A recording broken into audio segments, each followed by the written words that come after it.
அஸ்ஸலாமு அலைக்கும் வரஹ்மத்துல்லாஹி வபரகாத்து.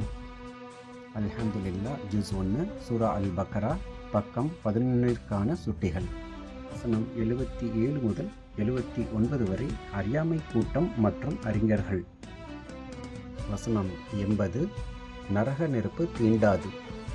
வசனம் 81 முதல் 82 வரை நீதியின் ஆளுமை.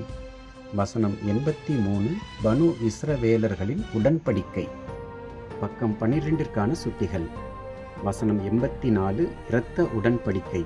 வசனம் 85 முதல் வசனம் 85 இஹ்ராஜுஹும் வரை கொலை மற்றும் வெளியேற்றம். வசனம் 85 அஃபத்து மினூன முதல் வசனம் 86 வரை பகுதியை மட்டும் விசுவாசித்தல். வசனம் 87 முதல் 88 வரை மூசா, ஈசா மற்றும் ஏனைய இறை தூதர்களை நடத்திய விதம்.